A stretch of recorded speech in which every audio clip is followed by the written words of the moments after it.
Bodybuilding content shows you the trophies, the stage photo, the amazing lighting, the pumps, but I just want to talk about the real costs. I'm not talking about money in this instance. I just want to go over a few things I wish I knew a little bit better before I started my first prep. This isn't to discourage anyone, but I just want to get real with everyone. Explain how my prep has gone. I have a few notes here just going over being genuinely honest with you all about prep, the mental battle, the physical battle. First off, I just want to say I'm Justin. I am 3 weeks out from my first natural bodybuilding show. This will be my first time competing ever. Super excited for what's to come. I'm happy about this journey. And just want to say this isn't a hype video. This is just going to be me genuinely being honest with you all about how my prep has gone and the different things that I've gone through. The first one here I just want to go over is that the loneliness hits different than you expect when you are doing your bodybuilding prep. You're not just missing out on certain foods, you're missing out on dinners, you're missing out on events with friends, you're missing out on work events where they have different foods that you just unfortunately cannot eat during this time because you want to stay disciplined. Also, overall it just feels like nobody truly understands me, right? I have a very supportive girlfriend. But there's a difference between being supportive and truly, fully understanding what I'm going through. I'm sure a lot of people, if anyone's else done this, can relate. It's hard to fully express how I'm feeling a lot of the times.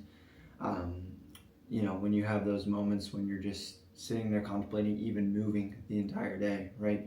You just don't want to do anything. All you have energy for, or not even really energy, but all you can really get done is doing your workouts, your cardio, and your eating, meal prepping. With that, your relationship with food gets complicated because every meal is a calculation at the end of the day.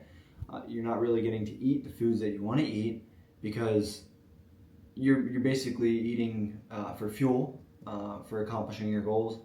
You're starting to think about your next meal before you're even done with the meal that you're eating in that moment, which is just kind of crazy, right? And high carb days feel like a relief. It feels like a breath of fresh air in a sense. When a high carb day comes around, it's just crazy and wild how different my body and my mood feels on that day. So also with that comes with the low energy. That bleeds into every aspect of your life. There's days where I finish my cardio in the morning or my workout and I just want to sit there and not move, right? I want to just sit there, not move, not even think. But you have to keep continuing with your day. You got to go to work. You got to do all your other tasks for the day. My patience, my irritation, my irritability, those are the same thing, but it's at an all-time high, right? And it's so hard to control. And I've tried to tell myself, just don't get irritated. Don't be in a bad mood. But it's very tough, and it's hard to even explain and articulate in words. The wild thing is you're getting leaner every single week, but you feel worse than you did, when you were a little bit fuller, had a little bit more body fat. So, it's just a complete mental battle, and you're carrying this pretty much all by yourself, right? I have a coach. But at the end of the day, he's been great. At the end of the day, it's up to me to be able to follow out what he's doing. He understands a little bit more of where I'm coming from with this because he's been through it. But, my friends, family, coworkers, nobody really is going to understand why, like my why, right?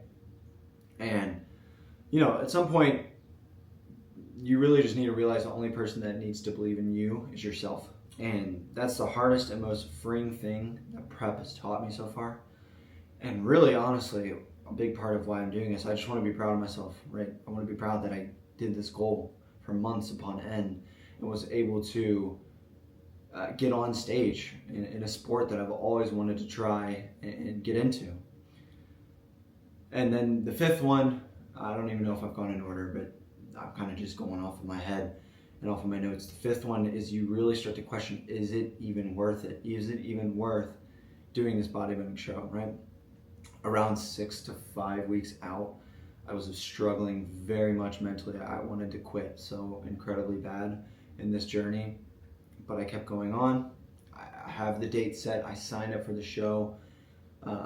Just knowing that date is there keeps me going, and I know how happy I will be knowing that I continue to do this and completed this journey, and then quitting later down on the road, right? Discipline now is gonna feel great in the future, right? Obviously, nobody told me this exact stuff when I started, uh, but this isn't to discourage you. Just want you to know what's coming along. I want to be real about prep as a whole. So if you're thinking about competing or just pushing towards in any goal, I hope this helped. Subscribe if you want to follow the rest of the journey. I'm 3 weeks out right now. I'm trying to post a couple times a week, a couple of shorts. I've really built my relationship with God during this. At least I'm trying to stay grounded and continuing this journey. Follow along for show day. It's coming soon. 21 days. Thank you.